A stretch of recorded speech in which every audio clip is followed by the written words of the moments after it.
Ini bakal ini galu kana ada nama ada. Iya. Ada bahan nama ada bahan. Karena kasih jalan jalan kan ini nih view agak sah. Garsi sama dia anu goran nampak juga goran aku bicara anu. Assalamualaikum warahmatullahi wabarakatuh. Waktu sudah sih daga kita kayaknya kanne amanta muslima amanta kita amanta kristana tadan untuk asan orang dia. Akka mereka kaisani payada bakal mujratan. Aku seperti garan dana kopi tak kasihnya kanne kumne. Wan dewi jura dipin dengan tu gama dewi jurti wala man tu ka nama ibaratkan wae ubersanya rapora debat jura lumne elle bakko lo bedene bene warre bedene akasitinno erganan makana ergan ku behana isan garre jure malini kada hana asto imbenu wa asma biyeto imbenu asma terbarre biya saabni hayyaa fakkaan ana muka dhabbate isa immoo ijjimattuun kara dhufee ni qabdan gaafa ati dhaamte dhufee jira guyyaa tokko dhufees gaasiraalee isaa fi arafaatti illee wajjin dhufaniiti arafaa sunillee natti xiqqishoo wayyaadha inni immoo guyyuma san gartee waan qabu qaba siyaasaa wayiitiif dhufe laalammaati dhufee jira siyaasaa jabduun deemuudhaan guyyuma sanuuni sii kana gartee hedduu rifaatu siin qabu akkanuma gammachuu qabu jira. Waan kanaan immoo walitti akkaan maanta sanas ilaalu jiru seesimmaan kun biyyatti ganda tokko ilma dheeraa jetta. Ilma dheeraa keetii immoo godhu isinummaan kun gandummaan keessuun uummanni uummata akkam eessarraa uummanni doonuma santu fidii waan ajaa'iba natti agarsiisu jechuudha.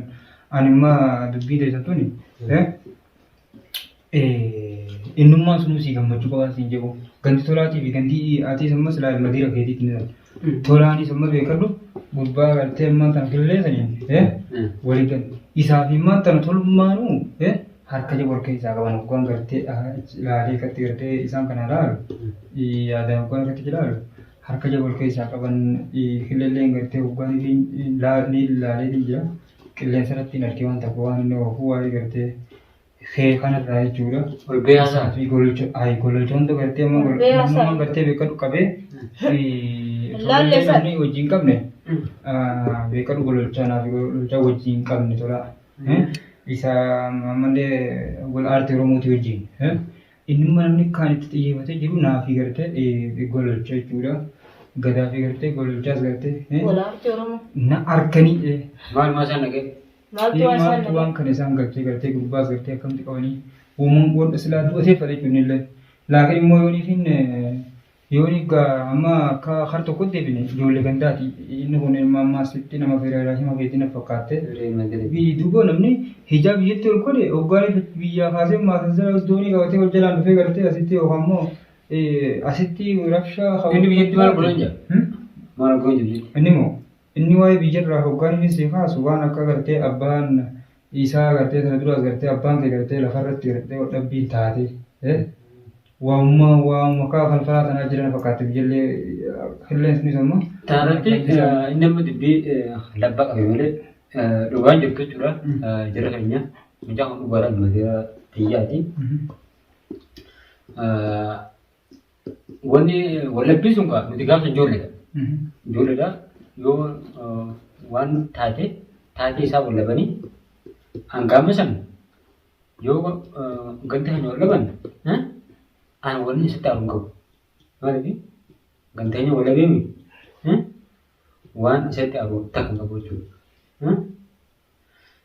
sila nama be ukta di malo isan musanu isin manum gantu malu sanu be kadu isni kun nama gatte kabila san kaisa gose san kaisa chu nama gatte isni kun dalate be chu da isan sanu CV fillen sanu sila nama be ukta tani butani wal tarar sun ke ndiri kawtu laakiin immoo biyyatti ol dhabbii kaateen gartee inni immoo tarsiidiin si godhe muraantiin kun eega fayyaa dhabdee si bira dhufe akkamitti namni duuba du'atee jaalatuun isaa tunu waan biraati beekadhu namni duuba oromoon ta'e tuni duuba hayyaa kaniif obboleessi akkatti gartee ciisa namaa dhabu duubi maalayyaa nama alagaa gartee yookaan immoo oromoo teenya taanii yookaan immoo alagaa taanii jettu duubatime maal akka kun gartee inni kun waan gaarii dhaabee maal namni kana uumaan rabbi takkana maali abaarsa hojjetamu maali kun yaaduma nama seenaa beekadhummaa kana sirratti hoggaan inni nu abaarsa qaba akkamitti Khilleen qaba. Qillummaan hawaasa qaba. Akkamitti jedhe sababa sanii jaartii hundaan wal dhabaniiti jaartiidhaan wal lolanii ka'ee manarraa bahee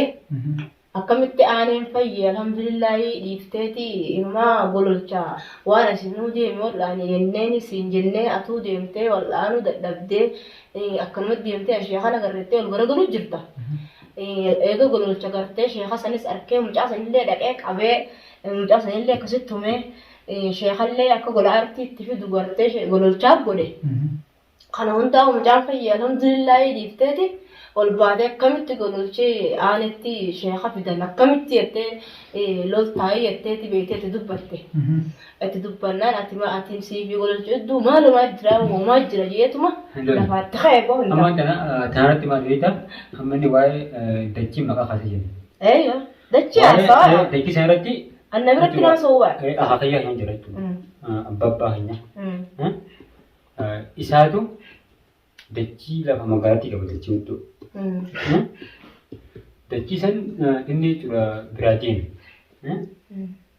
Inni baay'inaan dachiin sun uummata lafa magaalaatti immoo bakka biraa dura. Sana irratti jechuudha dachii sana irratti naaf wata irratti gantee keenya irratti rakkoo jechuudha. Waan durireetu. Lafa abbaa isaa ishee abbaan kennu. Waan durireetu goyuu waan amma ammaati. Waan duri isin ijoollee gaafas maal beektan? Lafa sanis amma inni fi abbaa hiikee abbaa isaanii ijaa barsiisaa gurbaa. Haasaa malee duraan illee abbaa kiyya itti dhiyaatu jechuudha. Sun abbaa himu godhama. Kanaafuu jecha adda fudhannaannaan nuuf fudhataa hin lafaa kana.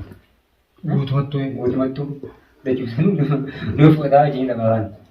Kanaaf dachiisan jechuudha ifumaa kasii jammaranii akkasitti gabbaa mucaarraa neessitti dachiisan fudhatu. Dachiisan baay'aatti waan zamaanii waan turi aarasiin jechuudha ammallee garaa qaba jechuudha. Ammallee ijaa qaba. Gurbaan ijaan mucaa wanni man garaan keessi sun miidha gurbaa garaan rifeensa garaan keessi gartee rifeensa baasee jira. Aboo arrisaalaa hundatti barreesseetiin aboo dabadduu waan akkanaa dhiisii namni nu jejaa waan akkanaa kana namatti alan nu baasni taa'ee jennaan ati uummata hiyyaa usinnee dubbatin naan jedhe. Hamni ganduusan gala. Ganda ham gala jaartii raawuu beela jira jaartii iyyuu walquban qaban. Bakka kana inni jira iyyuu biiftuu janiin takka gartee Abrahaamitu garaana godhee maarree jettee dubbatta. Iyyuu san karaamtu bultee biraan facaasuu deemsan gartee. Iyyuu san fi isaa walquba qabamma. Iyyuu fi inni walquba qabanii iyyuu bira dhaqee maareedha jedhee fiiduma irratti harkee fiiduma irratti gaddi san harkee jaartii fi haamee gaafannaan. Jaartiin ani isaa waan agarree ilmoo aannan qabdee faadha qabdee waamee qabdi kun ilmoo tanaan irra dhisee deeme ani hin beeku kana booda gaayoo inni waa'ee aaneedha kana jee gololchaa kana dhiisuu baate akka isin jiru ani bultii isaatu dhiiseetiin deemaa jetti isin shanyii foon harree tettee noo rabsitti barantalti isin shanyii foon harreedhaan intalti moo isin shanyii foon harree jaartiin isaa isin shanyii foon harree tikkami gurbaan haa dadhabdanii maa hiitanii tumne jechuu jirti. Mucaan baala geedhaa kun akkana qabu. Akkasitti biyya namaa jirra. Biyya jirru wanni isa bunaa birate. Nama bakka inni galu laatu naa hima. Bakka inni galu ni beekaa bara manatti hin galu. Bara jaartii yaametti hin dhiyootan. Duuba xiqqaa hiyya gartee mu'aalim jisan gartee sanirra waliin haasooyine ani ammaan tana bakka inni jiru xiyyaafuu beeku agartan barbaada ilmoo kanarraa fidaadhaa jetti. Hidhaadhaan bira haaya cabsaadhaa taa'u anaatu ilmoo kana bira anaa taa'u anaa isa nyaachisa. Bakkaan garraa fi dumbeeku horii fi harkamu taate qaattuu dubbannaa jeeniiti waliin haasofnee hanga haasofnee haala adda ayyaani yoo baate kanarratti gartee firaa manaatii fi waan ilmoo isaa fi mashruuf ilmoo isaa fidee dhufu baate an keessan jiru ilmoo kana darbeetiin deemaa jechuu jirti. Hayyeen jeen gaayimee yoo hamala galaa dalaqeetiin laalagaa manas. Amma isin bakkuma inni galuu fi anaa himaadha namatti tuudeetiin akkasitti qabee oma kana hawasa qabadhaa. Beekamaadha gaafuu garaan na oowween bilbilee. Yoo na jibbe narraa hafuun malee waa xiyyaa maa dubbata. Maa dubbata uuma kanaaf kan dubbataa ammarannaa garaan na bilbila kan malaan. Diigaan dachaa suufiyaa. Sanuu ol bee miidiyaa gubbaatti gisee kana. Miidiyaa gubbaatti sanuu namni nama beekatu dubbata. رحم الله يجوا أما هردفتوس سايا لقيتين ديمه لالو رحم الله إن جيني عرب مخنا أما دكر راحسن هاقلا تومني أما اللي عرفسا هم شو مرتو جكويتو أبدا هو مهم الكويتو خانو هذا قرأت تمشين دويته هنقرأ خنا نقبل بده هذا قرأت مشين دويتين جانجتين أما سمينا منو جاو جيب راديسيو رماين ديسيو Dubbiin deebiin wallahi ani hedduu nama dhibdi. Hedduu kan nama dhibdi. Kallu wanni kanaatu jira. Amma kami firaa orkana gura inni ol garga. Asirratti Nama kun bisa kana arge. Untuk ko thola maal jenna ogar. Tola maal jenna. Go kun asinas dhibe tola inu amba ume amba firaa orkani fa khafi firaa orkani waraddaan walla illee jirra maantana. Wallahi. Ummanni kuno waan akkana deema gaayiti takhillee Abraham Jumal jan. Golol chakka mutti sheekha isaa godheefi rahiqa haaduu lubbuun isaa baatu golol chanaafi ati walibbaana golol cha barbaadu jira jeni maramma namaatu shuggutii fi askaraan barbaadu jira yani golol cha barbaadu jira yani biiftu daruuri golol cha mana biiftu yoo gaddeebi'e kana biiftu jala manan harre an digiraa miti jaabar afillee Sudah bakatana kiyamu. Hayya bakatana giyati yoo inni biiftu jala mana harre yoo akka aane tolaan aane godhe ani san goone if wallaalchisee gattee biiftu malee akka inni ilmaan isaatiif ijaarti wallaaloon hin goone namaa miti akkana jedha. Zika wajjana. Akkana jedha. Amma bakkuma inni galusan bakka san qofaan ilmamadha. Amman qaba amma. Amma gaana adda baafataa beektee yoo naannoo hiyya beektee yoo galan isaan naannoo hiyyatti. Intalti immoo bakka jaartiin isaatu bakka inni jiru nageessiti silaa garte. Bakka inni jirtu garte. Isamma arafee fi arafee. Naannoo tokko irratanii. Gurbaan sadarkaan bira fudhachuu dirqamata. Maaliif jetta gurbaan kun wanni inni gartee deemu waan hedduu tokko gartee nama yaachisaa waan ta'eef nutis kan asii marsinaa hanga dandeenyetti naaf aaneeniisi isinis gartee hillee saggarte achiin qabu dammoo. Hillee qabanii barinumaatu wallahi dubbii hillee udoon nyaachisuudhaaf yaa'u. Ammaa mana dhanii boolla ammaa maa keessa. Fincaan waan akka tolaa gartee. Fincaan xiqqaadha. Fincaan xiqqaa isa inumaatu. Isa bakka biraa godhanii siin. Hillee waan ta'eef an silaan argee mataa fayyaa fuudhee feensa isaa kan qabeetin akka lafarra shamreessee akka lafarraa marasidha. Silaan dandee dhalaadhaa maaliin godhan. Isaa fi tola nama harka guddoo keessa qabanii beekte. Akkuma nuti immoo tana gartee. Diina hibbala kana jenna. Guddaan tokko isaa katolaa ijaaree daa'isa. Mungkin katolaa ijaare. Katolaa ijaaree waan kana akka inni godhu godheewu isa ta'uun dhabdoon qalbii namaan tanaa yaadee keessatti dubbii gayyaatu jira.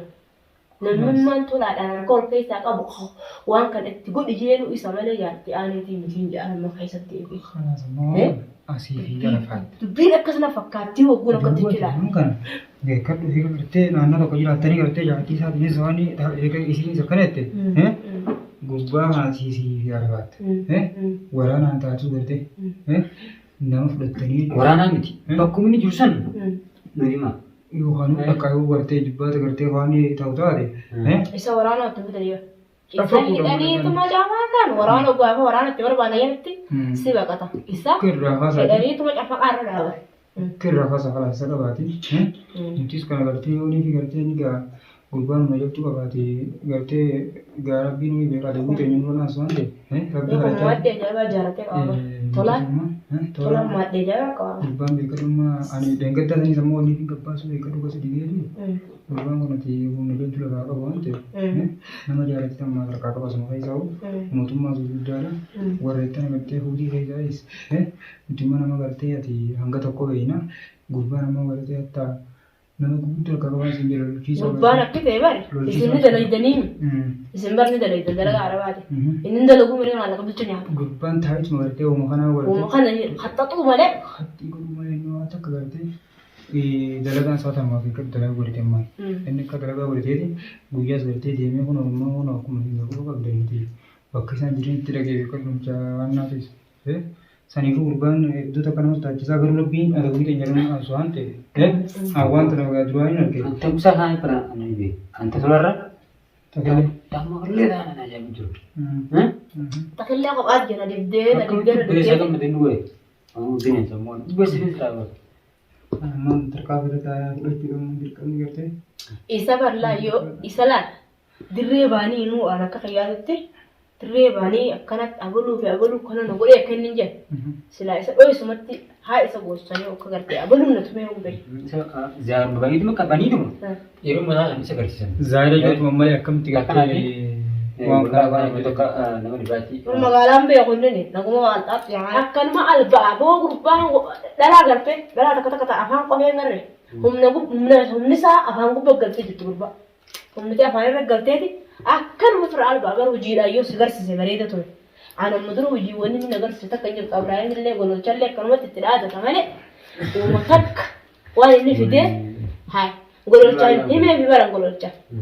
Ummaaliin irratti hin jeen gololchaan gakkaa ifirraa dhorkiin jeellaan akka buutiitti dhayiiti akka inni ilmoo tokkitti qabu guddifannetti firaa gadhayi dhorkiin jeen gololchaa. Ilma akkasuma akkasiin jedhan beektaa? Haa firaa dhorku. Isinis kan fayyadamtan tarkaa. Boori isaan tasaa na dura gudduuti. Naa bakka itti godhate. Takkanaati hordoftoota fi dhaggeeffattoota keenya waa'ee mucaa kanaa waan irra deebinees hamne warreen innis miidhaa gubbaatti hojjetu waa kana haasoo jira. Taarratti warra komii haasa'anii nirtanii koomeentii irratti. Kanaaf jecha wallabbiin keenya fi xiyyaatti isaa hin jirtu jechuudha. Wallabbiin tuman isinii misanii. Ansan hirraanfadhu waan qabu akkuma gosa itti ilaalu jira. Garuu erguman fayyadamni kun waa hedduudha addanaa baasee nama qiyyaa fi diina hunda addanaa baasee amma isas ifirraa argeetiin jira. Garuu asirratti yoo akka fedhee isa maqaan kaasu. Bakkuma bee miidiyaa gubbaatti maqaa kiyya kaasee akkana jee dubbatee doonsanatti ammaan tanan akka inni qabamee qabee fideetiin isin garsiisaa jiru. Namatti godhatiin qabsiisee akkasii fidee geete san duratti isin garsiisaa isin bakka inni galu kana addanaa baadha. Adda baafannaa maal adda baafan kan akkasii jala dalaganii wanii fi waagaa isaa garsiisan malee anu goraan nan fayyu goraan na dhukkubu jira nuyi. Takkanaati jara keenya akkas goona maalifi tolaadhaan gonnuman jiru wallaalee tolaan isa malee maal bitee askarii moo poolisii moo Munu sun qaama asirratti hin bishiftaadha maleedha. Hattuu jechuudha. Hattuu gosa hin jira. Takkaanatti mee waa hundaafuu itti aanaa waan arginu hunda yoo dandeenya bifa kaameraatiin isin marree isin bal'adumna. Hundallee dadhabnoo tokko tokko. Kanaaf jecha du'aa keessan dura dhaabbadhaadha. Amma qophii gaatii walitti nuti assalaamu alaikum warahmatullahi wabarakatuh.